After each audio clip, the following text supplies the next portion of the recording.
Hello chess family, it's me National Master Jesse James, and today we're going over 3 games played by Napoleon Bonaparte. Yes, the Frenchman that tried to take over the world was actually a very good chess player. Who would have known a man that was able to try and conquer the world with real armies would have been good at a game that, well, pretty much does the exact same thing. Now, I will say, although he was a very skilled chess player, there are rumors or questions about how his opponents tried to play, because he would play against a lot of his soldiers or just other socialites.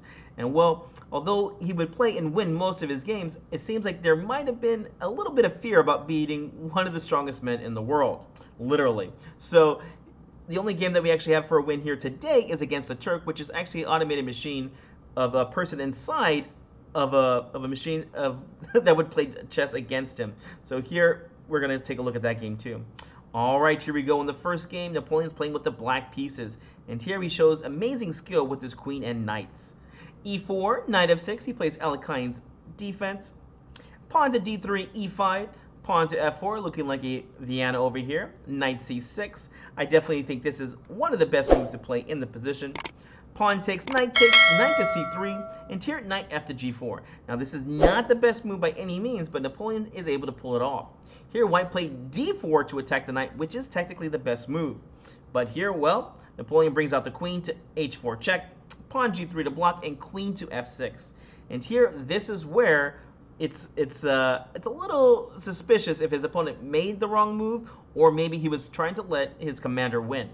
So here, knight to h3 got played covering on f2, but now, well, Napoleon just comes up with a brilliant checkmating game. Knight f3 check, king over to e2. Of course, you could have sacrificed your queen, but who's going to do that? Knight takes on d4 check, king to d3, and now he finds the beautiful knight to e5 check here. All right, only one good move. Let's go ahead and take. And after you take on d4 here, it is now checkmate in 3. Feel free to push pause if you want to see if you can figure out the checkmate. If not, enjoy the show. Here you go. We have bishop c5 check, exclam. A very nice move, cutting the king from running back to e3 over here. You must take. So king takes on c5. Queen to b6 check. The king is forced over to d5. And now we have queen to d6 for checkmate. All right, let's go on to the next game. Here Napoleon is playing with the white pieces. And again, we're going to see a very nice attack. Here we go with e4, e5. Knight f3 attacks the pawn, knight c6 defends the pawn, d4, one of my favorite ways to play, the Scotch opening. Knight takes on d4, knight takes, pawn takes, queen takes is the normal move. Here, we're going to go ahead and play bishop c4, known as the Scotch game or the Napoleon Gambit. Basically, it just looks like one of the regular openings here. And, well, black goes ahead and plays bishop c5, trying to hold on to the pawn. Pawn to c3 gets played here, and, well, it sets up a nice little trap. Queen to e7 gets played. What was wrong with playing pawn takes? Here a lot of people fall for the bishop takes on f7 check, king takes, queen over to, oops, not there, queen over to d5 check, forking the king and the bishop. Okay, back to the game. That's why they went ahead and played queen to e7 here. Here Napoleon plays one of the best moves. Let's just go ahead and castle and get our king to safety. And here queen to e5 gets played. Definitely not the best move. Do not bring your queen out too early. All right, let's punish him. Pawn to f4 got played, and it looks like Napoleon's opponent just got a bit too greedy here, which is very common for back in those days. All right, pawn takes on c3 check here. When the pawn takes, the bishop was discovered to attack the king. King over to h1, pawn takes, and well, now you could just go ahead and play bishop takes on f7 check here. A very nice idea, the idea being that if the king does take on f7, then we could play pawn takes on e5 check here. So we're taking the queen with a check with the rook. Okay, so after bishop takes on f7 check here, the king went over to d8, and now we're going to go ahead and snack attack on here on e5, and they made a new queen. Now here, if you talk to most players, they're not even going to consider these kind of variations, at least for black, because although you may be winning some material, you're just bad at position. I mean, look at this king. He's over here in the middle of the board, and all of black's pieces, except for the bishop and the queen, are undeveloped. Meaning, well, white just has all the attacking chances here. Don't get me wrong, computer does say this is equal, if not maybe slightly better for black, but it's going to be very hard to defend in these types of positions, and most people will prefer to attack whenever they can. And, well, Napoleon shows that he's a good attacking player. Bishop takes on g8 gets played. Bishop back to e7. Here his opponent was afraid of rook takes g8, and here we have queen to d5, forking the bishop and the rook.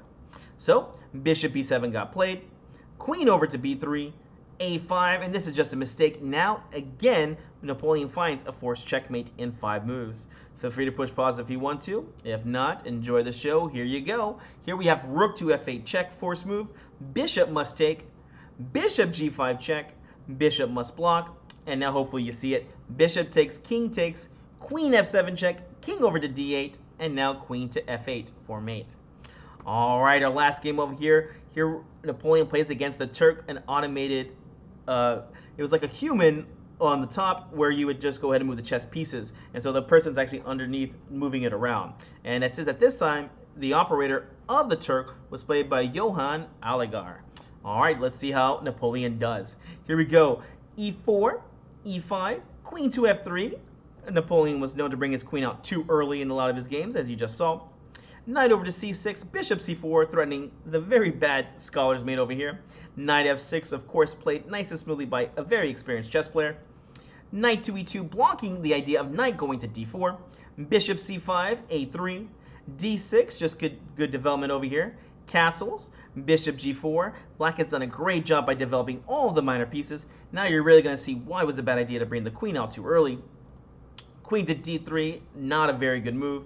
Knight to h5, pawn to h3, bishop takes, queen takes, knight to f4. They say when a knight's on f4, f5, it's worth a pawn because there's so much good attacking chances. In fact, that's a quote by Kasparov over here because, well, you're looking at checkmate squares already. Here, queen e1 got played. A terrible move, and here come these knights, knight to d4. Knights are definitely my favorite piece in the game. Here, knight takes c2 is being threatened, forking the rook and the queen. This definitely looks like a different Napoleon, at least when we're looking at the previous games. All right, bishop b3 was played to go ahead and block. And here, knight takes on h3 got played. King goes to h2. What was wrong with taking over here? Well, if you're taking, you're going to be losing your queen here with knight to f3 check. All right, back to the game. King to h2 got played. And, well, let's go ahead and keep bringing in reinforcements. Queen over to h4. Notice that the pawn still cannot take, as knight f3 check will be forking and even checkmating in some variations. All right, that's why they went ahead and played g3 to attack the queen. But here, well, the Turk just has too big of an advantage. Knight f3 check, king to g2, knight takes on e1 check, rook takes, queen to g4. At this point, well, it's just going to be a loss here for Napoleon. Pawn to d3 got played, bishop takes f2, rook over to h1, check, king to f1, bishop to d4, king over to e2, queen g2 check, king over to d1, and now we have a forced checkmate in 5. Queen takes, king d2, queen g2 check, king e1, knight to g1, and here we go, knight to c3, covering the checkmate square. So simple chess. Let's just go ahead and remove the defender. Bishop takes, pawn takes, queen e2 for mate. All right, guys, hope you enjoyed this. What do you guys think? Do you think that Napoleon actually played these games against people that were trying to beat him? Or do you think that the Turk, played by Johann, was just a very strong player, which made, well, Napoleon not look like the best player? If you haven't already, go ahead and give us a like and subscribe, and we'll see you in the next video.